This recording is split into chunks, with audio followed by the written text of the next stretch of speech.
पत्नी अपने पति से कहती है, पत्नी, पता नहीं क्या हो गया है हमारी प्रिया को। कल रात को खाना भी नहीं खाया और रो भी रही थी। अभी सुबह जगाने गई तो फिर से रो रही थी। वजह पूछी तो बस इतना ही कहा, प्लीज माँ, मुझे अकेला छोड़ दो। मुझे लगता है कि शायद उसे किसी ने प्यार में धोखा दिया है। डर लगता है कहीं वह खुद को नुकसान न पहुंचाए।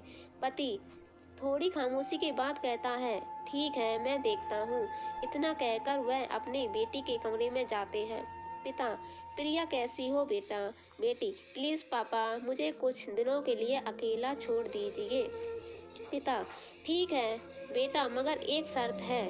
बेटी, बोलिए। पिता, मैं तुम्हें एक बकवास कहानी सुनाना चाहता हूँ, तुम सुन लो, फिर हम तुम्हें डिस्टर्ब नहीं करेंगे, ओके? बेटी, ठीक है, सुनाइए। पिता, आज से करीब 20 साल पहले एक राजा हुआ करते थे, बेहद अमीर। उनके दो बेटे थे। बड़ा बेटा बेहद आज्ञाकारी और ईमानदार था। उस राजा को अपने बड़े बेटे पर नाज था। उसकी शादी एक खूबसूरत लड़की से कर दी गई। फिर वह खूबसूरत लड़की गर्भवती हुई। घर में खुशियां ही खुशियां छा गई, मगर राजा की जिद थी कि बेटा ही हो। फिर राजा ने अपने बहू के गर्भ का चेकअप करवाया तो पता चला कि गर्भ में लड़की है। राजा ने बेटे को हुक्म दिया कि लड़की को गिरा दिया जाए। आखिर बड़ा बेटा आज्ञाकारी था, ना तो करेगा नहीं, मगर पता नहीं उस पागल बेवकूफ को क्या सूझा कि 2 दिन बाद अपना राजपाट, धन दौलत, शानो शौकत सब कुछ छोड़ के अपनी गर्भवती पत्नी को लेकर महल से गायब हो गया। सच कहूँ तो वह बड़ा बेवकूफ और पागल था। लोग बेटियों को बोझ समझकर गर्भ में नष्ट कर देते हैं और एक वह बेवकूफ पागल एक बेटी के लिए तमाम सुख सुविधाओं को ठोकर मार दिया। वह बाप की बात मानता तो आज उसकी जगह राजा होता। न जाने वह बेटी के लिए पागल बाप न जाने किस हालत में होगा। तभी प्रिया की माँ वहाँ आकर कहती है कि वह बेटी के लिए पागल शख्स और कोई नहीं, ये ही तेरे पिताजी हैं जो तुझे अपनी सच्ची कहानी सुना रहे हैं।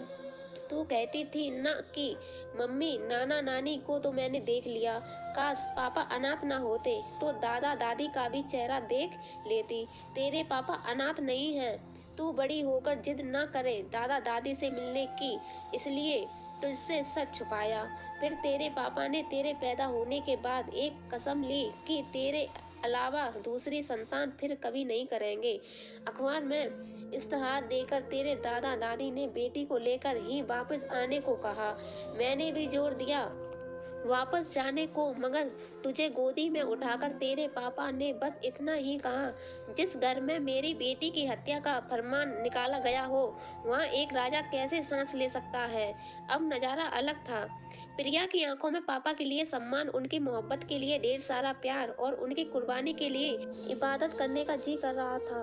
आंसू थमने का नाम नहीं ले रहे थे, मगर सब कुछ अब सिर्फ पापा के लिए था।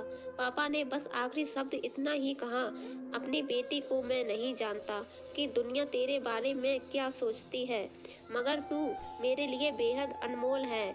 भले मैं आज कहीं का राजा नहीं रहा, मगर तू कल भी, आज भी और सदा ही मेरी प्रिंसेस ही रहेगी। बेटी ने दौड़कर अपने पापा को गले लगाकर रोते हुए कहा, आप असली राजा हो और मैं आपकी प्रिंसेस। सबकी पलकें गीली थी, मगर वह एक नई सुबह की शुरुआत थी जहां प्रिंसेस फिर से लौट आई थी। बेटियां माता पिता की जान होती हैं, उनकी आन बान और शान होती हैं।